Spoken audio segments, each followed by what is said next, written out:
galera do 9º ano da Escola Cultura Viva. Bem-vindos a mais uma aula virtual de Geografia.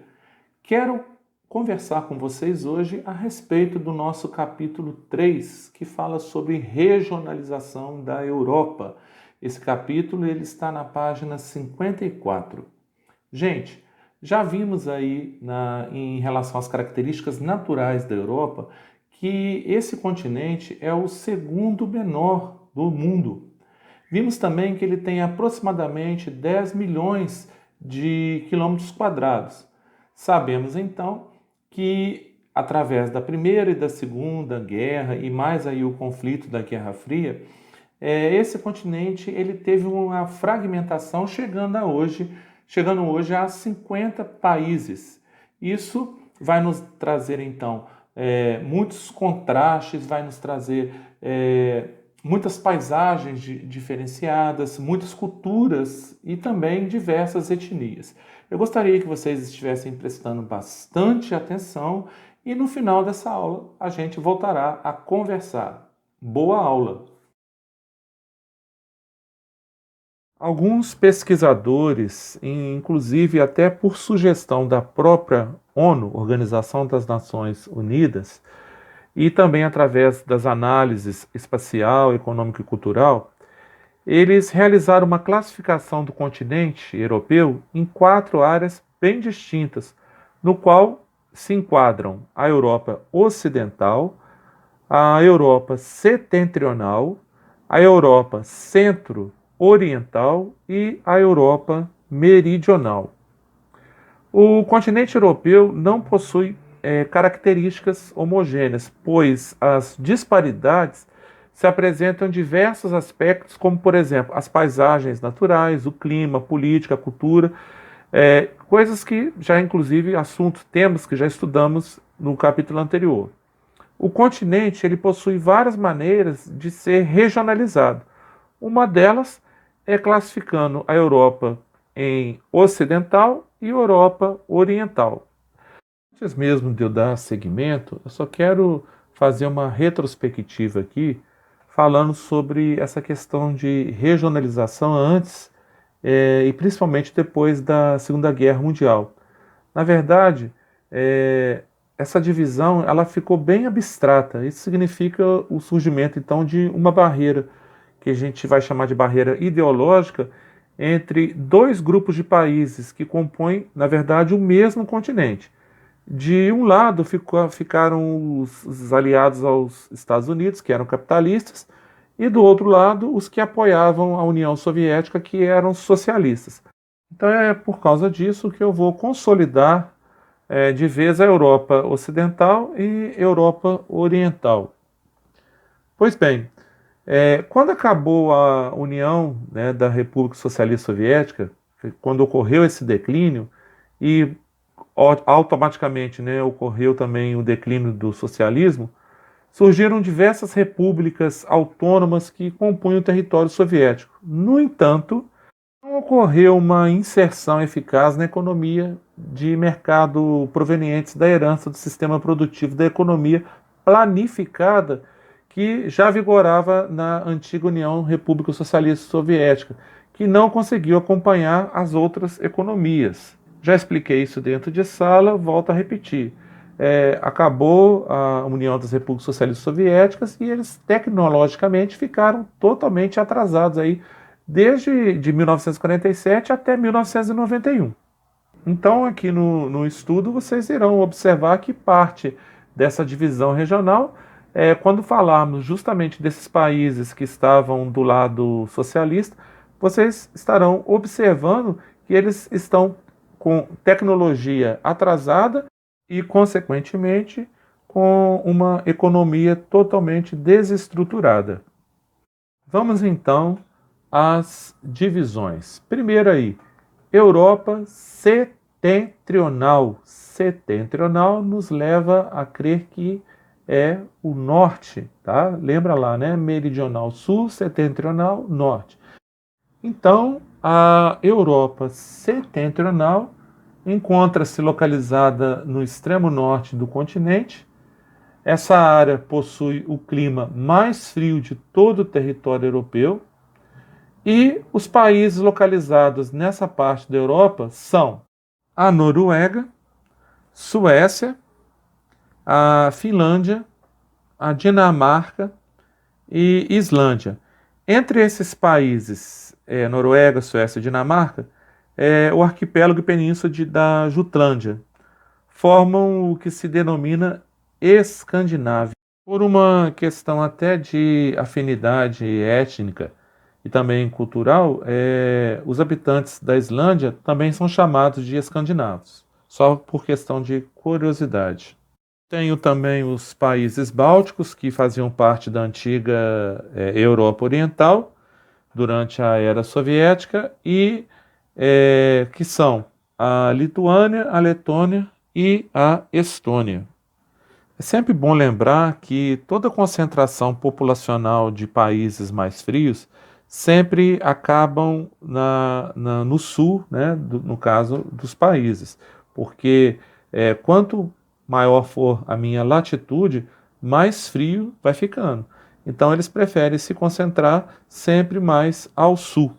E só para fazer um apontamento sobre a questão da retirada da madeira, a gente tem que lembrar que há uma presença bem grande de floresta de coníferas nessa região, tá bom?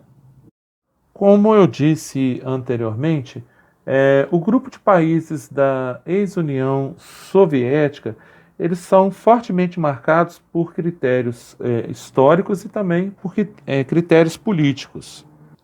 Sendo assim, ocorrerá uma grande complexidade e diversidade étnico-cultural, como por exemplo, né, a República Tcheca, a Polônia, a Hungria, além da Ucrânia, Geórgia e também Azerbaijão. Muitos desses países que compõem a Europa centro-oriental, até hoje não se adaptaram às economias, né? No caso, a economia do capitalismo. Isso faz com que resulte nas desigualdades sociais, desigualdade que eu chamaria até de socioeconômicas, tá? Então, a maioria dos países que compõem a Europa centro-oriental terão a sua economia baseada no setor industrial, principalmente no setor de base, tá? Aí, no caso, pode-se destacar a Rússia, a República Tcheca, a Ucrânia. Então, é o setor de mineração, tá? No passado, aí, eram os países que mais produziam grãos e cereais. A Europa Meridional, ela é banhada pelo Mar Mediterrâneo, ela se localiza na Península Ibérica. Nessa região está presente Portugal, Espanha e também a Grécia, que durante grande parte da história foram grandes centros de dispersão de culturas. Portugal e Espanha foram responsáveis por desvendar os continentes da África e principalmente da América do Sul. Por uma questão geográfica, vamos só nos recordar sobre penínsulas, porque são muito importantes falar sobre península, principalmente quando se fala de Europa Meridional. Então vamos lá. Portugal e Espanha, eles compõem juntos a Península Ibérica. A Itália, a própria Península Itálica. E os 3% do território da Turquia estaremos estudando num futuro bem próximo aí, tá bom? Eu vou deixar por enquanto só falando a respeito disso mesmo.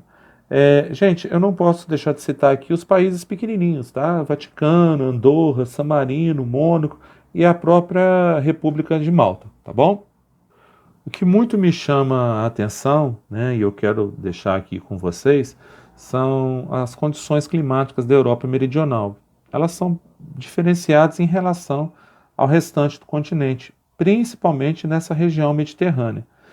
É a única região na qual o clima mediterrâneo favorece a existência de verões quentes, que estimulam, obviamente, o turismo de veraneio, em especial na costa do Mediterrâneo, destino de milhões de turistas anualmente.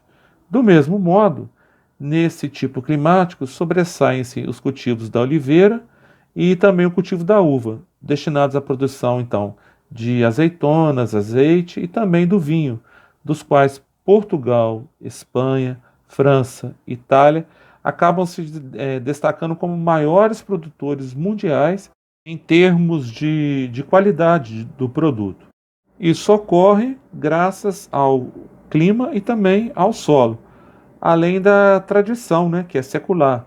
Então, dificultam a produção de mercadorias similares por outros países, pois afinal de contas, é, são países, né, como eu disse, que acabam sendo favorecidos pelos próprios aspectos naturais. Nem sempre eu posso dizer que a regionalização ela só se baseia em semelhança entre países. Essa região, por exemplo, a Europa Meridional, ela tem muitas diferenças socioeconômicas em seus limites. O norte da Itália, por exemplo, é um dos principais centros de produção da Europa. Ele é bem mais industrializado, obviamente, se ele é industrializado, ele será bem mais urbanizado, enquanto que o sul da Itália, ele se dedica mais ao meio rural. Alguma coisa semelhante ocorre também aí na Espanha, tá? Principalmente ali em Barcelona. Eu tenho uma região bem mais urbanizada, bem mais industrializada e, obviamente, eu tenho alta tecnologia nessa região, tenho um padrão de vida super legal, só que no sul da Espanha eu já vou ter uma economia totalmente voltada para a agricultura. Portugal, Grécia, eles apresentam economias menos alinhadas com as da região central da Europa Meridional. Numa próxima oportunidade, eu vou estar falando sobre outros tipos de regionalizações da Europa, tá bom? E acabou a nossa aula. Espero que vocês tenham gostado, espero que vocês tenham absorvido, tenham entendido todo esse conteúdo. Deixe lá as suas dúvidas no Google Sala de Aula. E aproveitando em estar falando sobre Google Sala de Aula, eu quero chamar a atenção em relação às postagens de trabalho. Gente, vamos postar os trabalhos nas abas corretas.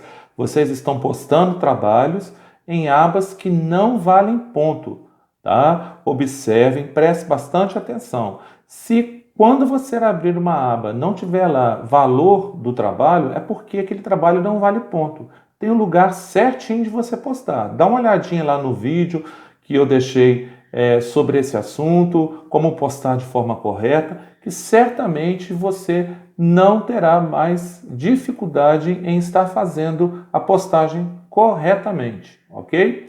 Fiquem com Deus, um grande abraço e cultura viva muito além da sala de aula.